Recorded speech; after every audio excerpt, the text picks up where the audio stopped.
Hola, buen día a todos. Bienvenidos a este segundo episodio de Titanes Scale Ups Podcast, en donde tenemos el privilegio de contar con Fernando Miranda, director de Grupo Mipro, empresa en Sudamérica que está en crecimiento, está escalando en constante expansión y hoy nos va a compartir su experiencia como emprendedor desde sus inicios al momento que está ahora escalando el negocio.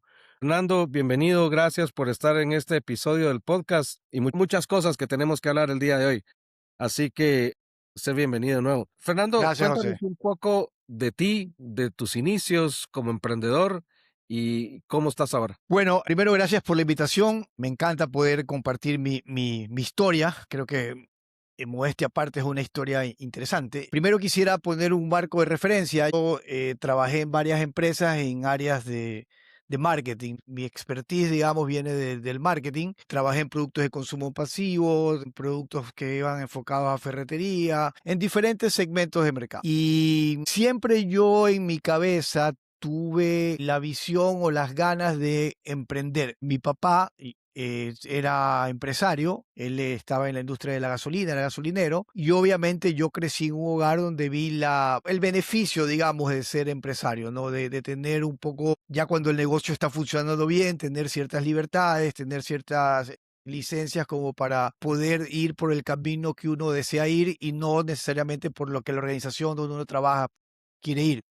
Entonces yo me propuse emprender. La verdad es que tuve la suerte de que me encontré con una empresa que es la que actualmente manejo, que es Prohigiene, que era una o es una compañía que tiene sede en Argentina y que ya tiene 33 años en el mercado. Y ellos en el año 2007 aproximadamente empezaron a buscar la forma de expandirse a través del modelo de negocio franquicia. Y yo en el 2009, por un aviso en el periódico, entro en contacto con ellos. Luego de un proceso de conocernos y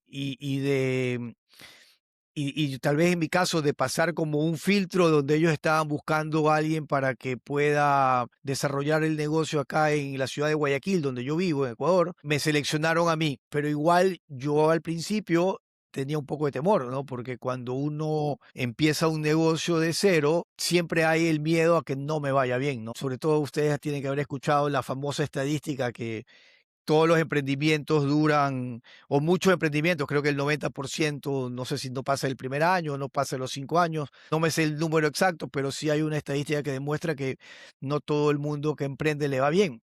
Pero a mí el modelo de franquicia particularmente me pegaba bien porque yo indirectamente en las compañías que había trabajado antes, especialmente en mi último trabajo en relación de dependencia, trabajaba con un modelo en el cual yo estaba solo en el país y tenía que seguir como los lineamientos de que esta empresa me daba, que era la compañía Red Bull, la vía energizante, ¿no? Y me tocó empezar de cero, o sea, yo con mi computadora, después contratar a las primeras personas. Obviamente la diferencia entre esa etapa que te cuento de relación de dependencia es que ahí yo tenía un distribuidor, que era el Distribution Partner, donde yo hacía oficina y ellos tenían que cubrir ciertos gastos y costos relacionados con lo que nosotros hacíamos. Y después entre las compañías se arreglaban.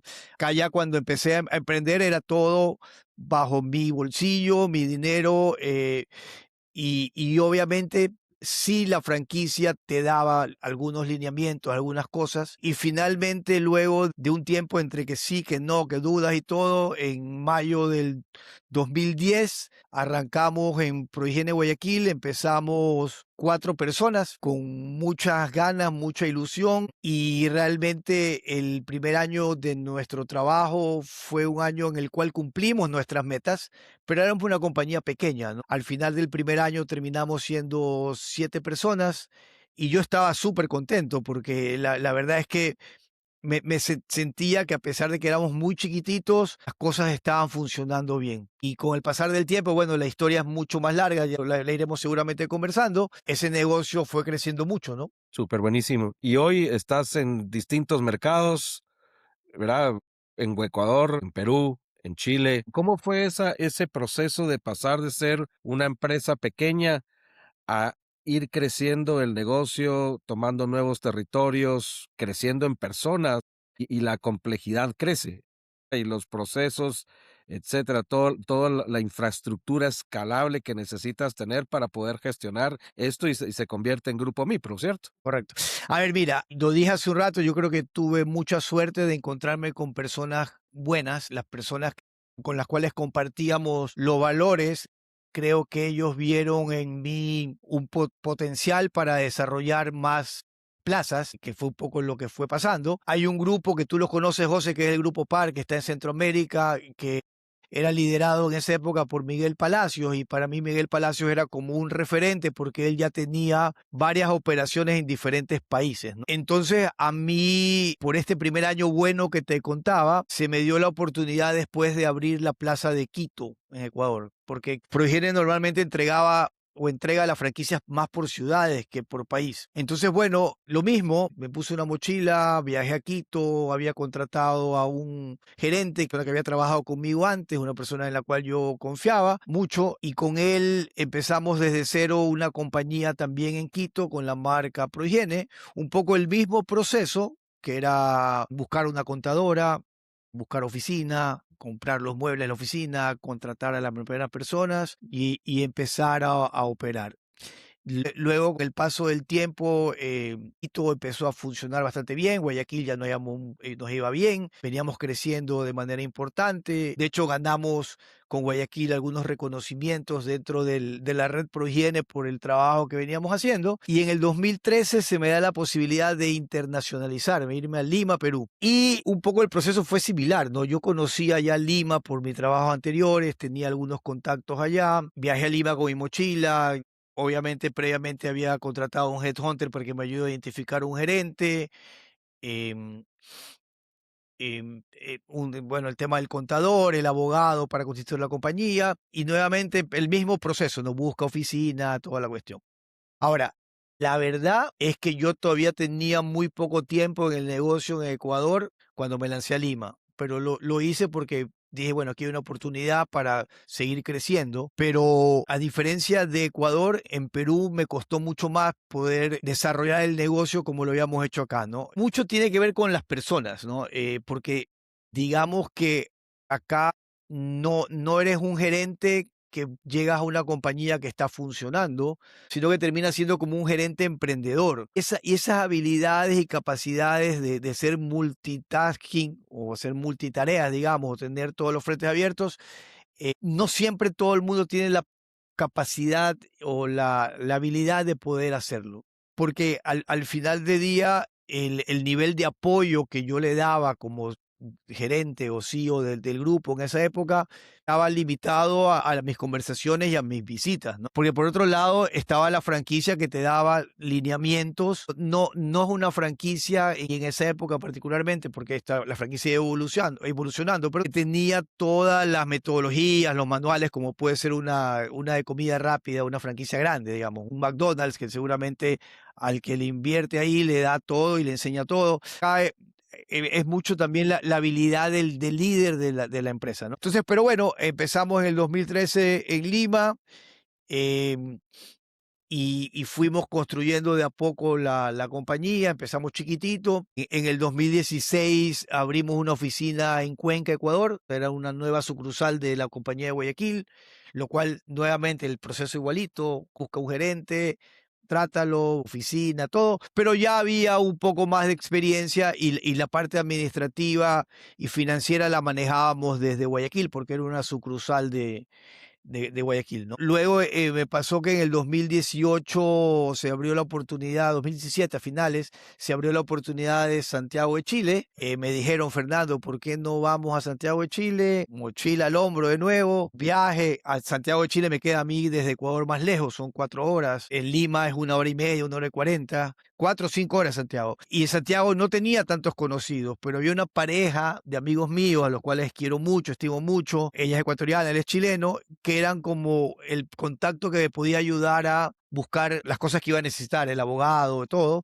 Y finalmente, a través de ellos logré hacer eso, y me fui a Santiago de Chile. Entonces, al día de hoy, el grupo Mipro tiene ya varias operaciones, un poco para ponerlas en Ujú. contexto. En Ecuador cubrimos todo el Ecuador, tenemos 6 oficinas, desde las 2 compañías, son dos compañías diferentes, la de Guayaquil y de Quito.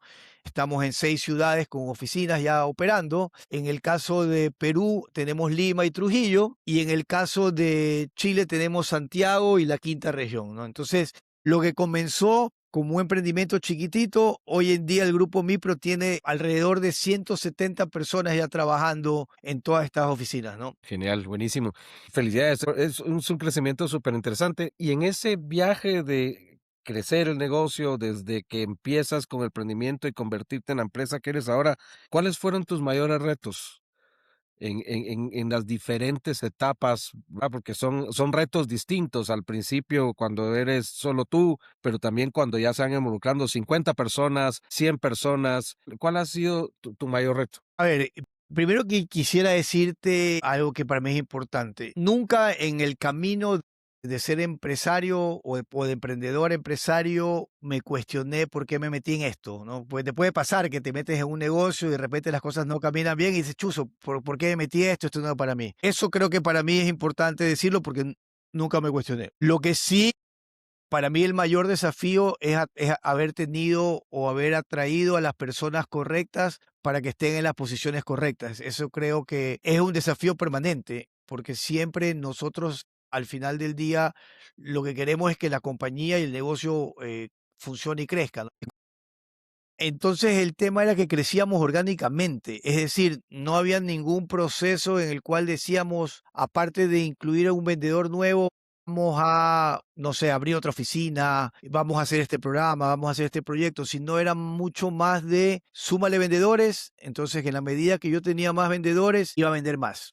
Ese era un poco el camino. Obviamente sí teníamos la convicción de dar un servicio de calidad, sí nos preocupábamos porque todo funcione bien y que lo que ofrecíamos se cumple, pero tampoco es que comunicábamos activamente al cliente nuestras promesas de marca, o sea, muchas cosas eran como decía hace un rito, crecíamos orgánicamente, hasta que bueno, aquí otro tema, tú me preguntabas desafíos, la pandemia fue un desafío terrorífico, ¿no? Porque fue dar pasos para atrás en empresas que ya venían funcionando y ganando buena plata o teniendo buenos resultados, fue empezar perdiendo plata el 2020. Todo el mundo me decía, no, tú con la higiene estás hecho, pero la realidad es que nuestro negocio, al ser un negocio de cliente abonado o con cliente suscrito, y al haber muchos negocios que estaban cerrados porque no te permitían trabajar, lo que pasó fue que no podíamos darle servicio a esos clientes. Entonces, la facturación se cayó de manera importante en todos lados y cada país, por Ecuador, tuvo un comportamiento diferente a Perú y a Chile en cuanto a en qué tiempo liberaban a las personas para volver a sus oficinas y todo, ¿no? Entonces, los procesos de recuperación fueron lentos. Ese fue un gran desafío. Y fue después de la pandemia, no sé, no estoy tan seguro, José, a partir de qué año empezamos a trabajar con Scaling Up, pero que yo en mi deseo de hacer cada día mejores empresas, que sea una empresa más profesional, llevarla a otro nivel, fue que empezamos a conversar, porque yo tenía el antecedente, y siempre te lo decía hace un rato, el referente para mí ha sido Centroamérica, que el grupo PAR venía trabajando con la metodología y yo quería también explorar esa metodología, ¿no?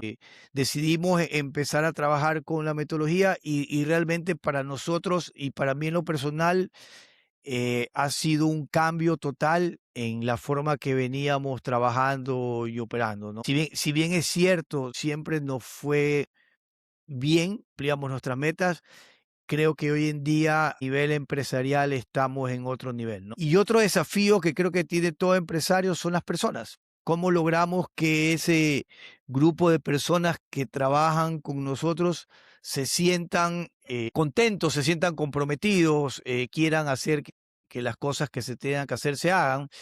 A mí me encanta decir que las cosas pasen. Y eso que a veces uno lo ve como tan sencillo, no es tan fácil, ¿no? Porque nuevamente yo hablaba hace un rato, depende mucho del liderazgo de las personas. Y en un principio te decía, a mí me decían algunas personas del grupo de la corporación Prohigiene, es que tú eres un buen líder. Y yo al principio no me la creía tanto, la verdad. Pero te das cuenta en el tiempo, cuando ya va pasando, cómo de manera inconsciente tú influyes sobre el grupo de personas que están alrededor tuyo, ¿no? ¿Verdad? Y eso de ahí está con tus comportamientos, tu forma de acompañar, con tu forma de ser. O sea, hay muchos factores asociados al liderazgo y bueno, hay muchas teorías también alrededor del tema del liderazgo, pero finalmente lo que más me ha costado en el tiempo es lograr que ese clima que teníamos en nuestra oficina, que obviamente ustedes saben que uno quisiera que sea perfecto,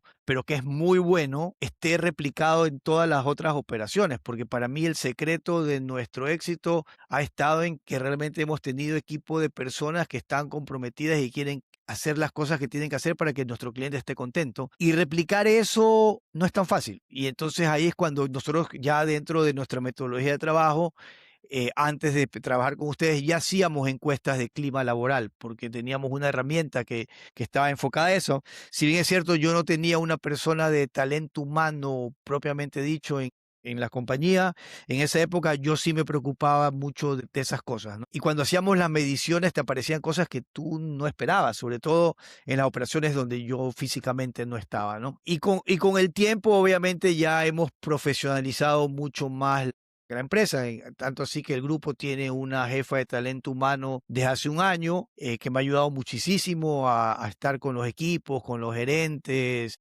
que viaja, que escucha, que ve, que sugiere, que aporta. Y eso estamos haciendo cada vez buscando la forma de brindar mejores beneficios, pero por otro lado también mejor ambiente para que la cultura de la empresa, que antes tal vez era como inconsciente que se había construido, porque viste que siempre están los valores, pero finalmente nunca trabajas mucho en comunicarlos y asegurarse que se vivan. Desde que empezamos a trabajar con la metodología le metimos mucho foco y hoy en día tenemos una dinámica y una cultura diferente. Obviamente siempre va a haber posibilidades de hacerlo mejor, ¿no? Y creo que parte de lo que a mí me ha caracterizado es no quedarme quieto, siempre estar viendo qué podemos cambiar, qué podemos mejorar, qué hacer diferente. No te digo que lo hemos hecho perfecto, nos hemos equivocado, pero en la suma y resta siempre hemos ido para adelante. Súper buenísimo. ¿Cómo lograron ustedes? Es un gran reto el tema de las personas, y por algo es la primera decisión dentro de Scaling Up, ¿verdad? El tener a las personas correctas en el puesto correcto, haciendo las cosas correctas, correctamente. Y bueno,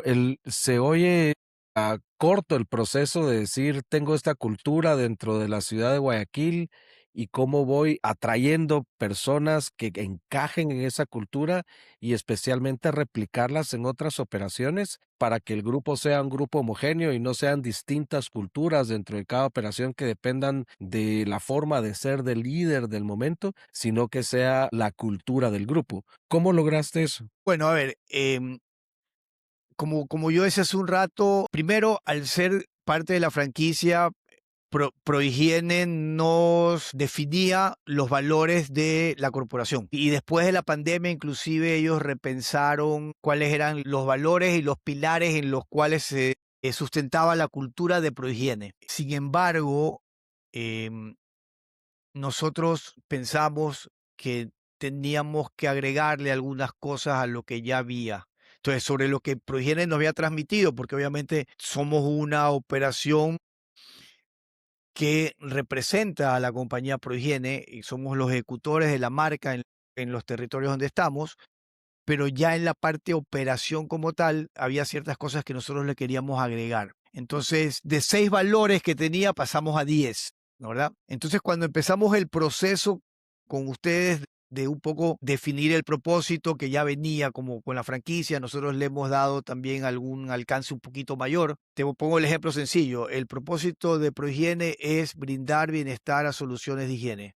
Nosotros lo modificamos en el grupo Mipro y es brindar bienestar a nuestros colaboradores para que puedan desarrollarse y crecer y a nuestros clientes a través de soluciones de higiene. O sea, lo hicimos un poco más integral porque yo soy un convencido que lo primero que nosotros tenemos que tener contentos son a nuestros colaboradores. ¿Ya? Y luego teníamos 10 valores que eran, ¿no?, honestidad, empatía, entre otros, 10, pero eran muy difíciles de aprendérselos. O sea, si a mí me preguntaban, Fernando, dime los 10 valores de la compañía, no me los acordaba, ¿no? Entonces hicimos un giro importante porque lo llevamos a 5 frases que son las frases que nos definen y son los comportamientos que esperamos de las personas que trabajan con nosotros. Y luego, todas estas frases no las dejamos solamente en la pared, sino que se han hecho acciones relacionadas a las frases. Te puedo contar como, por ejemplo, se han hecho talleres relacionados a las frases,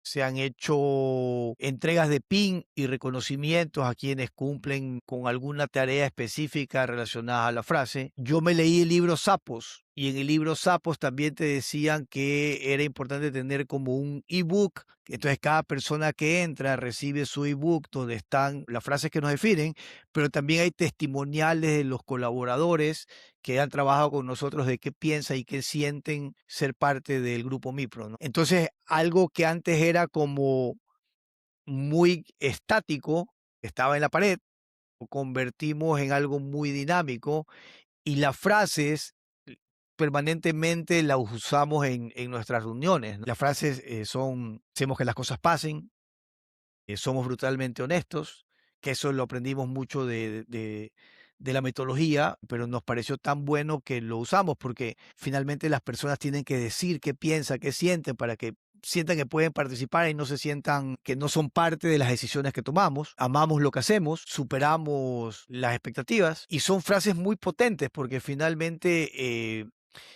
son lo que todo el tiempo estamos viendo, bueno, ¿qué estamos haciendo para hacer esto? ¿Superamos la expectativa o no? Al final del día, esa nueva cultura hace que todas las personas de la empresa estén súper alineadas hacia donde queremos ir y con los comportamientos que necesitamos que tengan. Genial, buenísimo. Sí, el tema de valores y propósito es sumamente poderoso para esa cultura y esos comportamientos esperados, lo que sí se puede, lo que no se puede. Luego de entrar y desarrollar a las personas, que estoy de acuerdo contigo, lo primero es tener a los colaboradores bien felices, alineados, prometidos, y ellos van a ser los que van a hacer que las cosas pasen.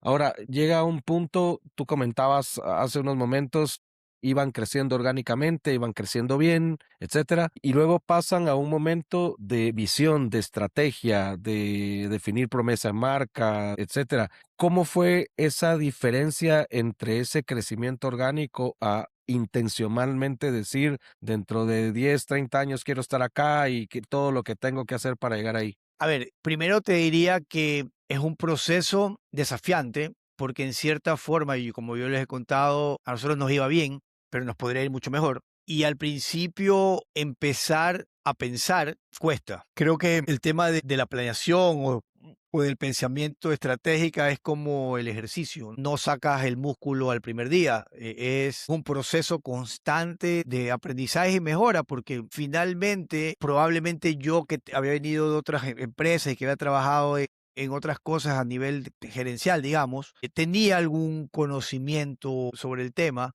pero muchas de las personas que crecieron con la empresa y todo, tal vez nunca habían vivido la experiencia de lo que era planear algo o pensamiento estratégico. Entonces, cuando empezamos las primeras sesiones, era todo un desafío, porque hay personas que no les gustan hablar, personas que no quieren opinar. Entonces, es cómo logramos que el equipo de líderes o liderazgo de cada una de las operaciones empiece a participar y a aportar. Luego, creo que en el tiempo cada vez fue o fuimos siendo más certeros en identificar cuáles eran las oportunidades, porque finalmente lo que nosotros teníamos que encontrar son las cosas que, más allá de lo que la franquicia nos da y todo, es qué es lo que nos diferencia a nosotros de la competencia localmente, o qué son las cosas que nosotros podemos hacer que los competidores no puedan hacer. Y una vez que identificamos eso, es qué cosa le podemos decir al cliente que vamos a hacer, que viene a ser la promesa de marca, y que nosotros vamos a cumplir sí o sí, cueste lo que nos cueste. Entonces empezar también con el proceso de definir, y eso lo hicimos como grupo, ¿no? Porque no lo hicimos solo en una oficina, nos reuníamos todas las operaciones que mencioné al principio. En ese tiempo Chile todavía no estaba, pero no estaba involucrado porque la oficina de Santiago estaba en otra etapa. Entonces empezamos a definir esto, y una vez que empezamos o que definimos esto, nos comprometimos con eso, lo empezamos a comunicar a los clientes y nosotros sabíamos que si no cumplíamos con lo que decíamos, teníamos que buscar la forma de compensar al cliente por nuestro error o la falta que habíamos cometido, ¿no? Entonces, en ese aspecto también empezamos a ver como, bueno, ok, yo quiero crecer, tengo que llegar a esta meta en los próximos, en nuestro caso está hasta el 2035. En los próximos años tengo que llegar hasta esta meta que nos pusimos.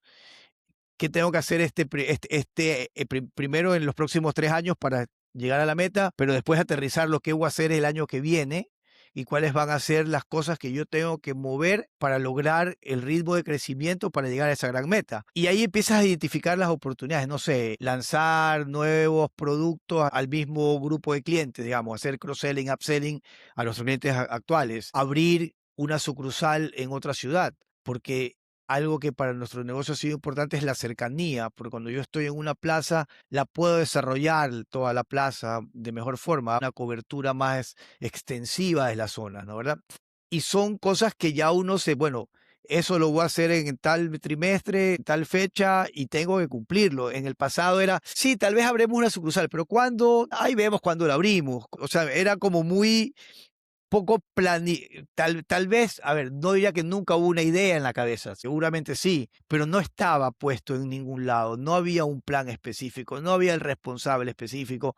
Entonces, cuando tú ya empiezas a tener ese nivel de planeación donde vas viendo semana a semana si cumpliste o no cumpliste con la tarea que tenías que hacer, ya estás en otro nivel, otra liga, ¿no? Entonces, definitivamente nos ha ayudado a crecer más ordenadamente, nos ha ayudado, yo diría, hasta el punto de vista de la autoestima del colaborador nuestro, porque ellos se sienten más profesionales también. Hay un crecimiento profesional en cada uno de nosotros porque estamos trabajando de una forma más profesional, una forma donde ya no es, oye, no me acuerdo cuándo había que hacer esto. No, acá ya todo está como mucho más planificado y hay las herramientas que tenemos para hacer seguimiento, ¿no? Y eso cambia totalmente todo. Y la buena noticia para mí es que todo lo que nos hemos propuesto se ha ido cumpliendo. Bueno, probablemente alguna cosa no se hizo, pero digamos, pero el gran número, el gran camino que teníamos que tener para llegar a donde queremos llegar, se viene cumpliendo. Fernando, y después de tener esa claridad, el siguiente reto es llevarlo a cabo, ¿verdad? Y muchas empresas se quedan con las ideas, con los planes, con deberíamos de estar allá, etcétera, pero a la hora del día a día se pueden consumir en las transacciones, en la operación y no construyen sus capacidades, no ejecutan los planes, etcétera. ¿Cuál es el mayor aprendizaje que tuvieron ustedes para poder, o sea, han logrado las metas, nos cuentas que han logrado lo que se han propuesto? ¿Cómo hicieron eso? ¿Cómo hicieron que el equipo pasara a ejecutar lo que se propone? A ver, ese es un gran punto. Una de nuestras frases es, hacemos que las cosas pasen, ¿no? ¿Verdad? Y eso viene porque yo muchas veces he visto que la gente hace el plan y el megaplan y el megaplan, pero a la hora de llevarlo a la práctica no se demoran o no lo hacen. ¿Me explico? Entonces, yo soy al revés. A mí me gusta, tal vez no era tan bueno para hacer el megaplan y ponerlo por escrito, pero a mí me gustaba mucho la parte de la ejecución. Y soy un convencido de que la ejecución es clave en cualquier actividad que tengas tú profesional en la vida. Un poco ya lo mencioné, pero lo voy a reforzar. Viene con el tema de la planeación y la metodología y un poco entrando en la metodología que hacemos con ustedes. Por ejemplo, el ritmo de reuniones es de locos, ¿no? O sea, el ritmo de reuniones, que es la reunión diaria, la reunión semanal, la reunión trimestral, son reuniones muy importantes y muy ricas donde la capacidad que tenemos de ir dándole seguimiento a cada plan o cosa, tarea que nos pusimos, se puede ir revisando. Yo diría que lo más valioso es esa capacidad de estar permanentemente revisando si estamos cumpliendo con lo que nos comprometimos y que cada persona sea accountable de las cosas que se le asignaron. Obviamente, creo que va a depender en gran medida de qué nivel de detalle quiera cada líder en el tema de las revisiones.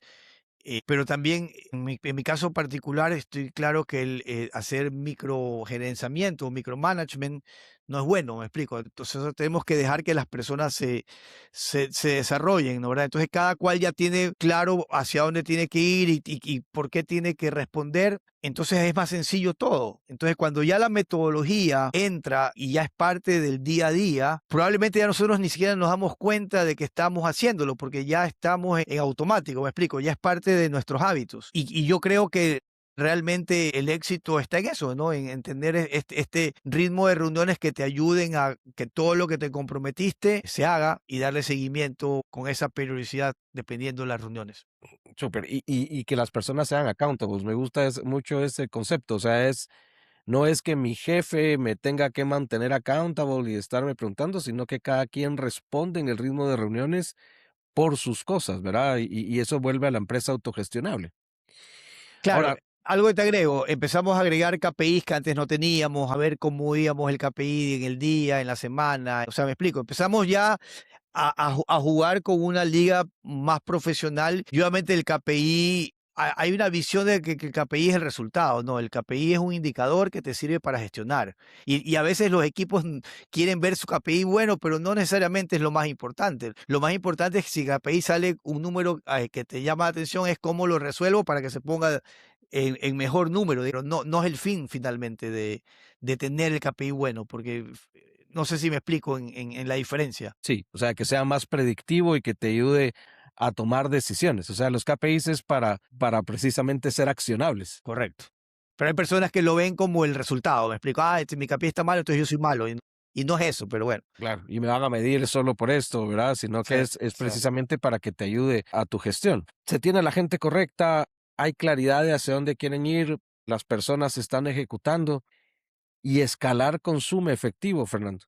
O sea, Sí. el estar en otras latitudes, seguir contratando personas, invertir en infraestructura, centros de distribución, etcétera, todo eso tiene el reto financiero. ¿Qué lecciones nos puedes contar acerca de crecer el efectivo para precisamente poder financiar ese crecimiento? Ese es un tema para mí sumamente importante porque yo les contaba al principio que mi background era más de marketing, entonces el tema de finanzas, si bien es cierto, yo hice una maestría de administración de empresas donde vi finanzas, no era mi fuerte, ¿no? ¿Verdad? Entonces manejar las finanzas de una compañía, al principio yo creo que tú lo haces mucho por lógica, tal vez, ¿no? ¿Verdad? No es que tú dices, bueno, voy a hacer la política de crédito porque a mí como negocio necesitaría recuperar la plata más rápido. O sea, no lo pensé yo nunca así, me explico. Yo fui, bueno, voy a hacer la política de crédito un poco en función de lo que el mercado ofrece, que también uno tiene que tener el mercado, pero nunca lo pensé en función de las necesidades financieras de la compañía. Y cuando empezamos a trabajar con el tema del flujo de caja, nos dimos cuenta que teníamos muchas oportunidades de tomar o hacer acciones que nos ayuden a que el flujo de caja mejore. Por suerte, acá particularmente en Ecuador, siempre me he podido apalancar bastante bien el sistema financiero, pero eso no quiere decir necesariamente que sea lo más eficiente, ¿me explico? Entonces, entramos en esa etapa de ver cómo hacíamos que el negocio sea más eficiente, financieramente hablando. Entonces, empezamos a ver, bueno, qué acciones podemos tomar para acelerar el proceso del ingreso del efectivo sin dejar de ser competitivos en el mercado, obviamente, ¿no? Yo también puedo decir, vendo todo de contado y la competencia vende a crédito, no sirve, o sea, me salgo del mercado. Y la verdad es que ahí aprendimos mucho, ¿no? Por ejemplo, el tema de días de inventario, que era un tema que casi ni veíamos, sino que comprábamos lo que nos sugerían y no revisábamos mucho si había que comprar menos, más, si teníamos mucho inventario. Cuando empezamos a ver eso, fue un cambio radical en lo que quedaba en la caja de la compañía.